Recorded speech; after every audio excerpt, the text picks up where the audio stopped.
In this world, humanity's fate is determined by entities that don't shed blood. AI versus AT, advanced technology.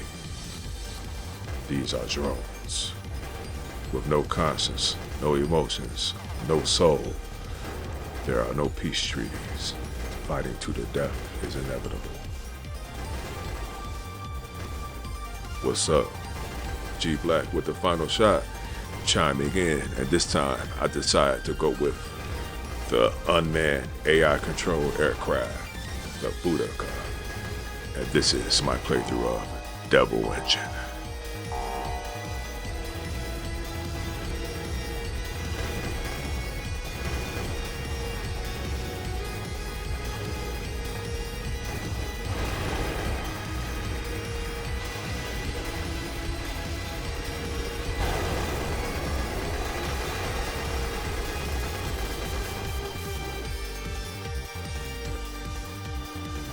Humanity faces annihilation from a superweapon known as the Devil Engine. The player takes control of the prototype aircraft, the Undressed, operated by the ultra-intelligent AI known as Vic, on a one-way mission to neutralize the threat against Earth. Originally released in 2019, this upgraded version, titled Devil Engine, the Complete Edition, was released in 2023, and the first time that I played this STG. Despite me being a latecomer to the game, the Complete Edition is the definitive version to play.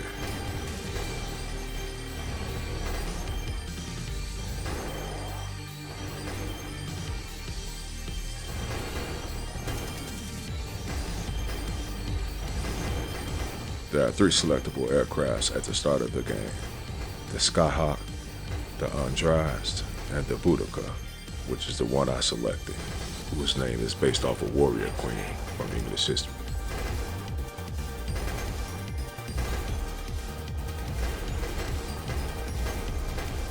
The main draw for the Complete Edition is Ignition Mode, which is 6 new stages for experts only.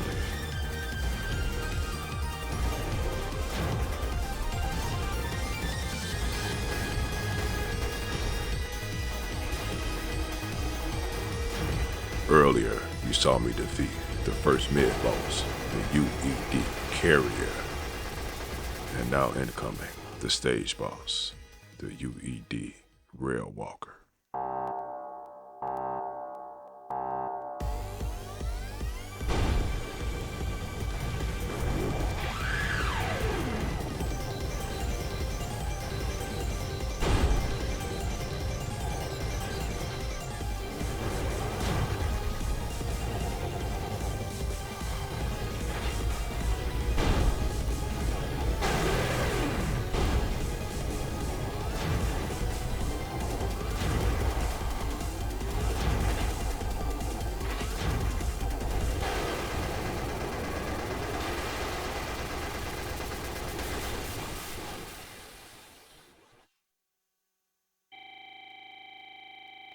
X10.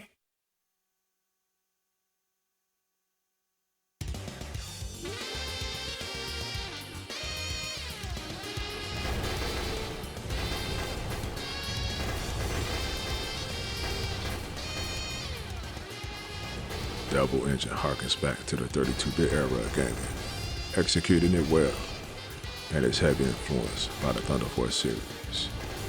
It contains 6 stages with a mid-boss per stage.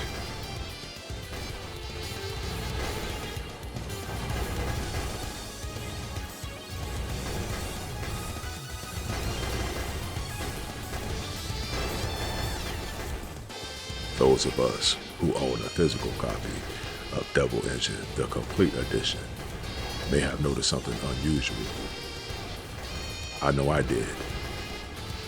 After loading Devil Engine on my Nintendo Switch, I returned later, only to see an additional title loaded up on my game browser titled 1993 Shenandoah.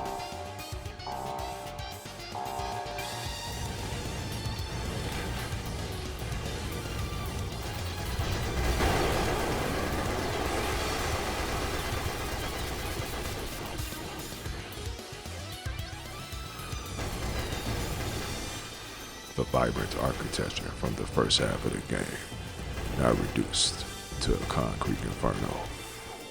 Destroy all of the city.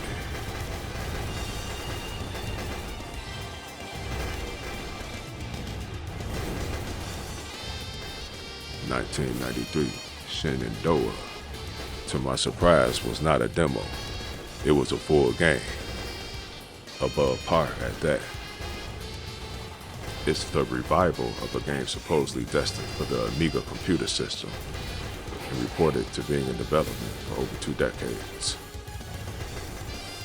It finally released, only available digitally, and as a bonus title included in the physical copy of Devil Engine, the Complete Edition, Japanese version.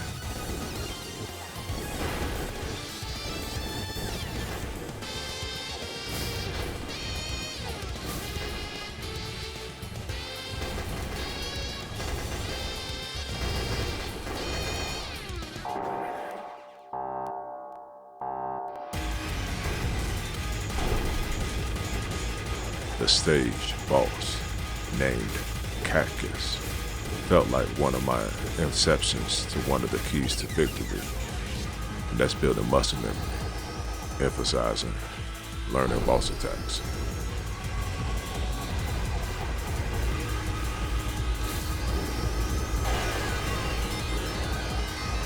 It seems the developers were slightly generous with resources to help better you at this game. One is the boss rush mode, which is what I used to accelerate learning those boss patterns.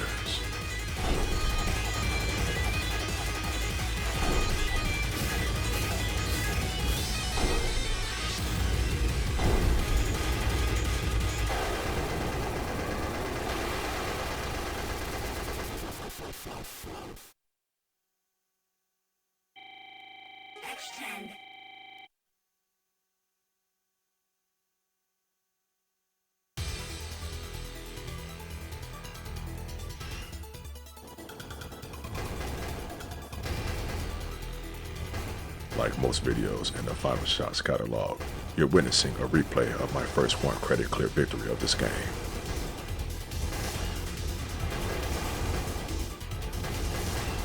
Stage select mode, which is unlocked when you 1-credit clear each stage, I guess was another generous move by the developers. I like how it encourages progression.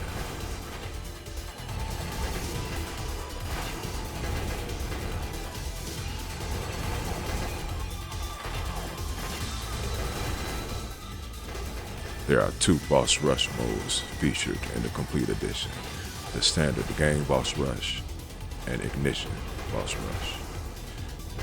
You also have challenge mode, which seems harder than the main game at times.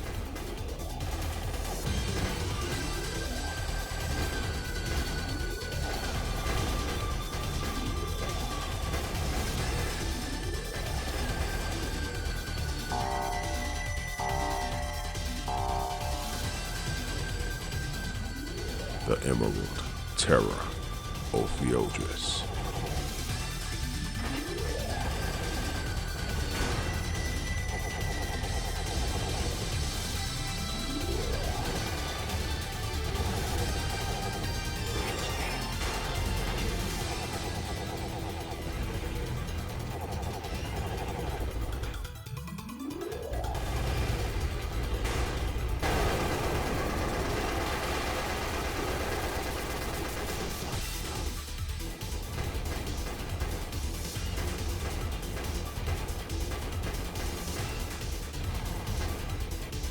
The second half is like a throwback to Stage 1 and Stage 2 from Thunder Force 3 and Thunder Force 5 respectively.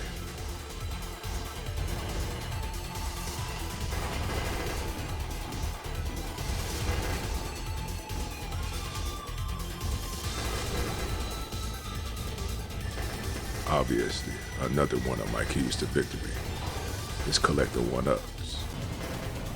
If you haven't noticed, Devil Engine is pretty generous when it comes to extra lives. An extra life is awarded every 50,000 points. That could be quickly accumulated by increasing your multiplier on the top left corner of the screen.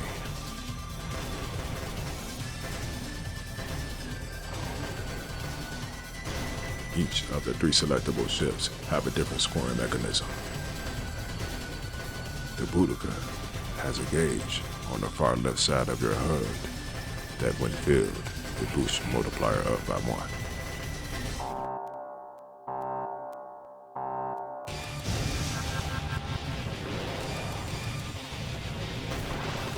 I don't talk strategy much in this vid, but if there's one bit of advice I can give to those inspired for the 1 credit clear, is to choose 1 out of the 3 ships and sticking with it to completion.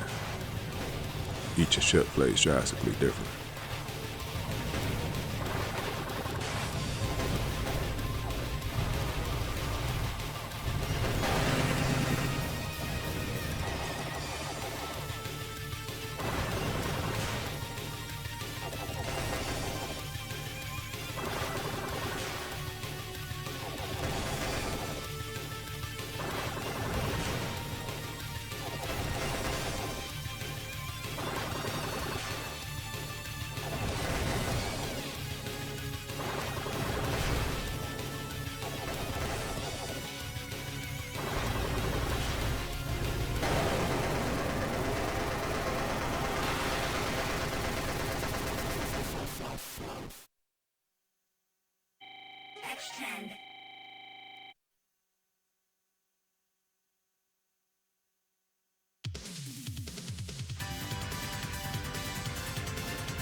This stage looks like it gets its inspirations from stage 1 of Thunder Force 4. This kicks off a little more frantic than usual, an endurance wave, challenging the player with heavy enemy fire. The bullets your shield absorbs depletes it quicker, until the orange gauge at the bottom of your HUD completely drains and penalizes the player from using the shield until the gauge regenerates.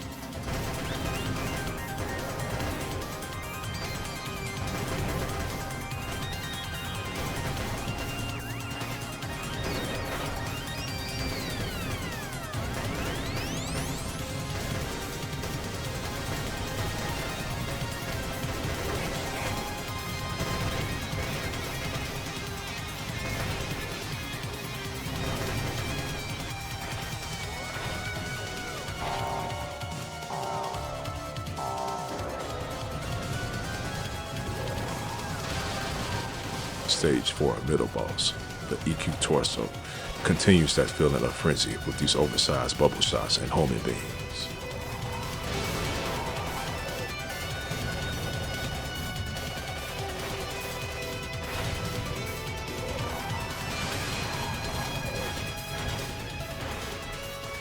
Achieving the 1 credit clear requires minimizing mistakes.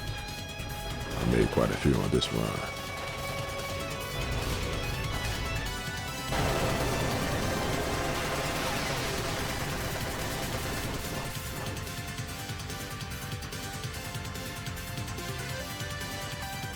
More keys to victory is distinguishing which enemy fire can be absorbed and which ones requires dodging.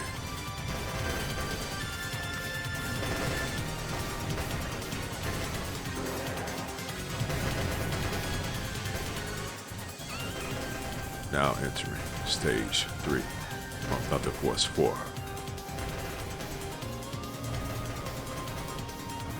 The slower pace seems intentional because another difficulty spike occurs when we confront the stage boss, and thereafter. The 4th stage boss, the legendary warrior, can be one of the hardest bosses in the game.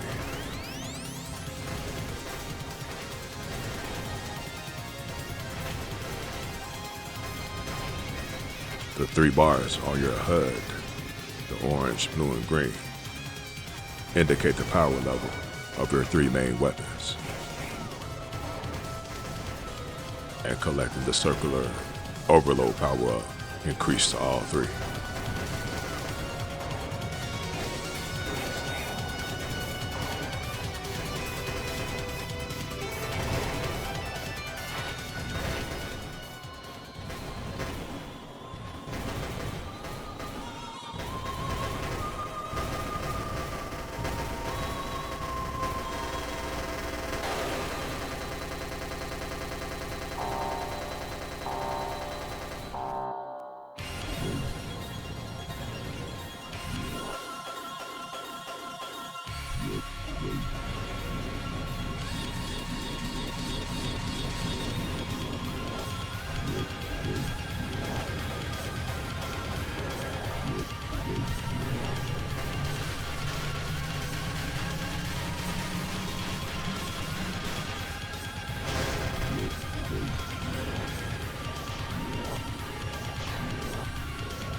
This is my favorite stage for 3 reasons. The OST, the parallax scrolling background, and my favorite mid-boss, the Four Kings. Double Engine's OST is composed by Joseph Bailey and Yakutaro Tsukumo from Thunder Force 5 as a guest composer.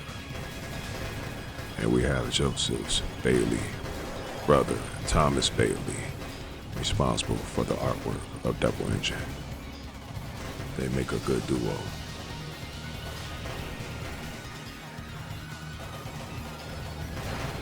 The second half, after the mid-boss, is the most challenging section in the game, in my opinion. This playthrough, however, doesn't make it appear that way. You would think the mid-boss was my greatest challenge because I took a licking.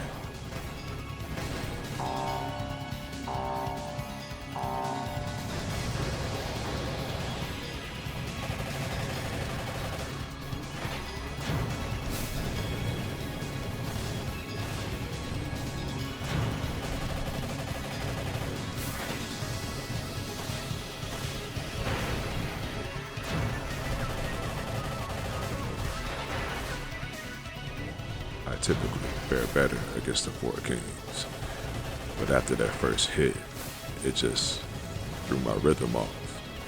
And as you can see, this is a very rhythmic battle.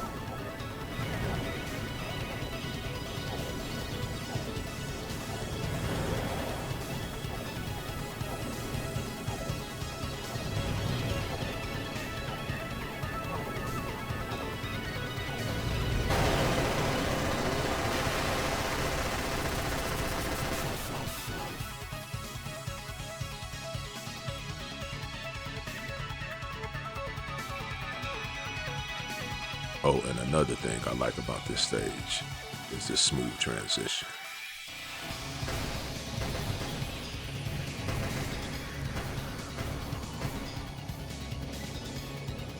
It's clear Proto Culture Games were aiming for the more seasoned STG players in the development of this game. In order to achieve the best ending, this game must be 1 credit clear in expert mode. Notice I said the best ending, not the good ending. The best ending has a chaotic outcome. There are no good endings in Double Engine.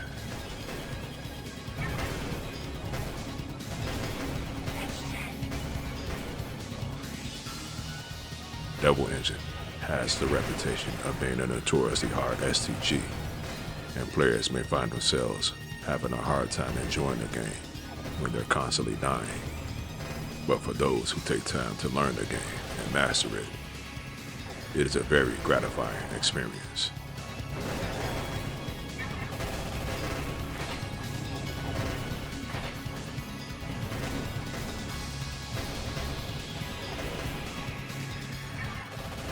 Approaching Stage 5 boss, the Sanctum Guardian, Argio, another boss that I usually fight well against, but got his licks in on me in this playthrough.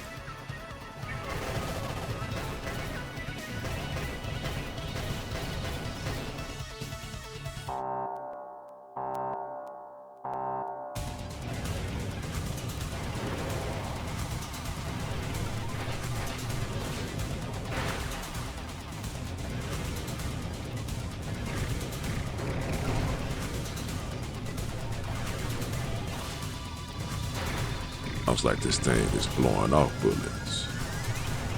Must be constipated. Sure moving around like it is. No worries. The Boudica is here to provide some relief.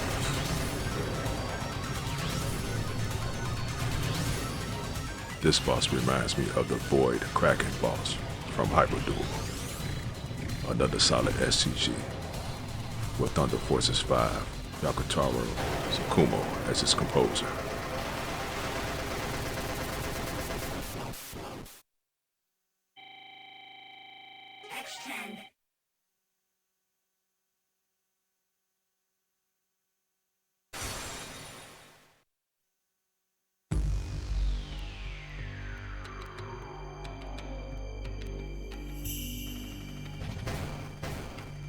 Double Engine, the complete edition, has 4 different endings. The bad ending, which is achieved by completing very easy or just continuing your way through the game. The neutral ending, which is the one I'm on course for, and that's achieved by completing very hard without using continues. The best ending, which is achieved by conditions I stated earlier, and the alternate ending by completing ignition mode.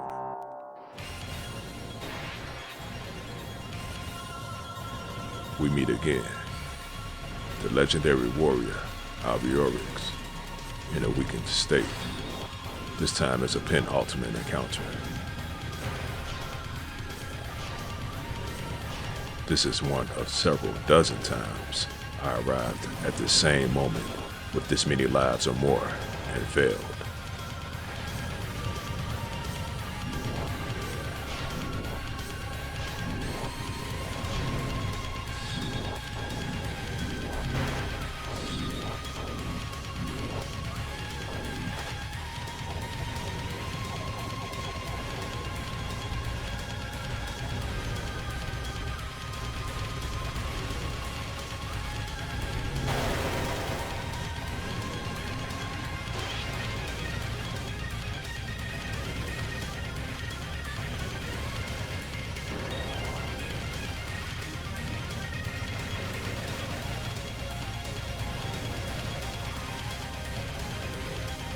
I can tell the developers were ready to wrap things up from this final stage.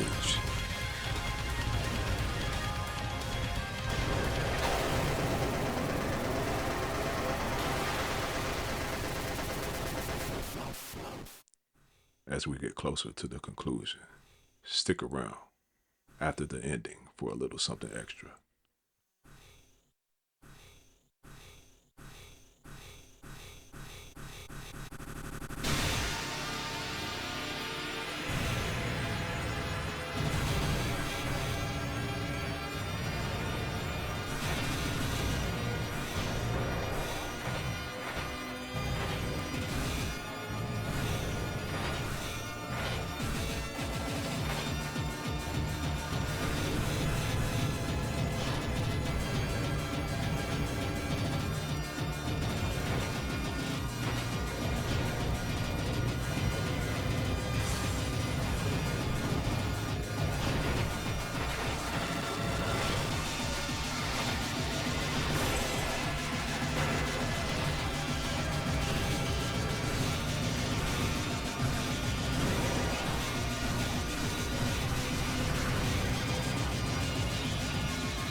This looks like one of those Tuhu style STG battles.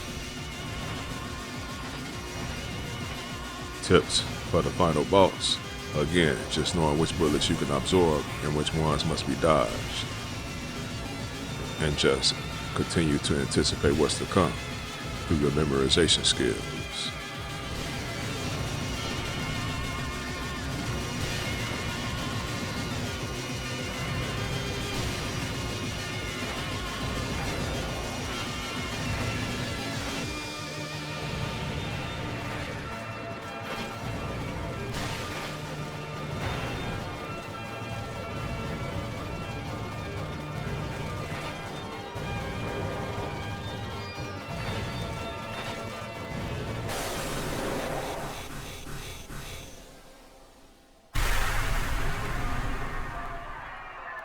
And that's it.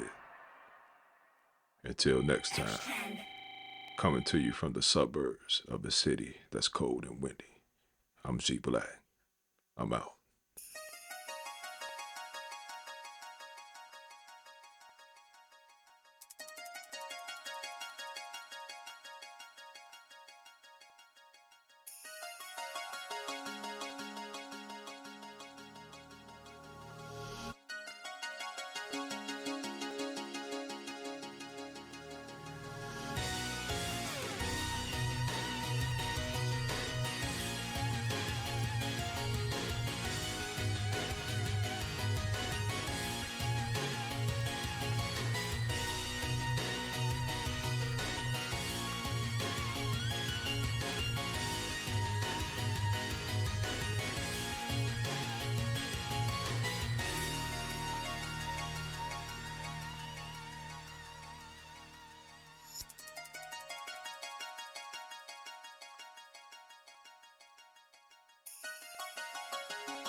thought that was it.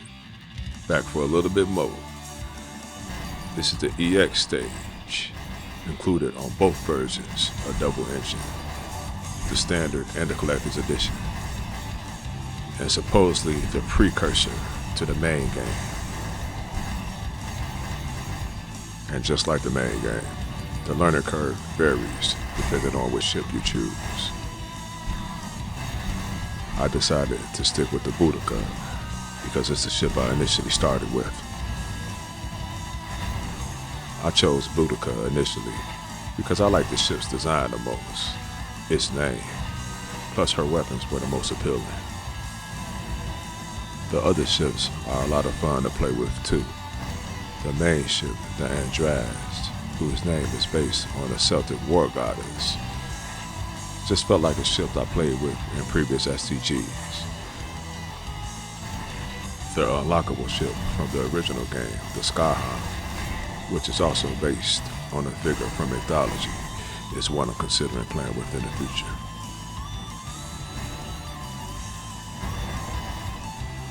This EX stage feels like a preview of the difficulty level from Ignition Mode, released about 3 years later. Development for the complete edition was delayed due to legal issues, which concerns some of us gamers who's anticipating a sequel to Double Engine.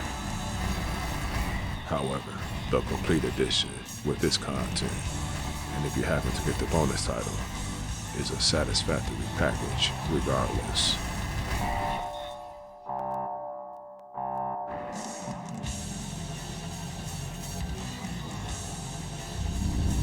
Alright, as we come to the conclusion of the EX stage, I decided to attack this one by not attacking, actually, pacifist style.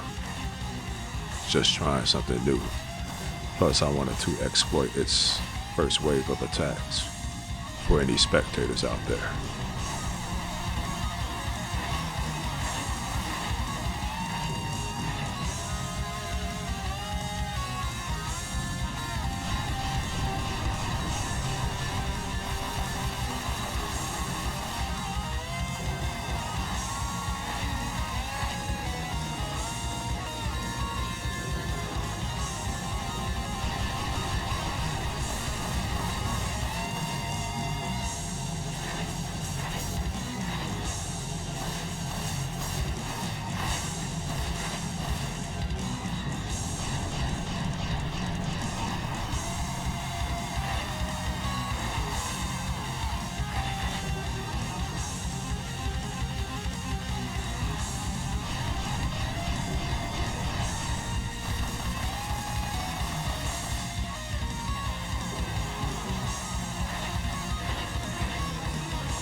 And that's finally it. Or should I say the beginning? Thanks for watching.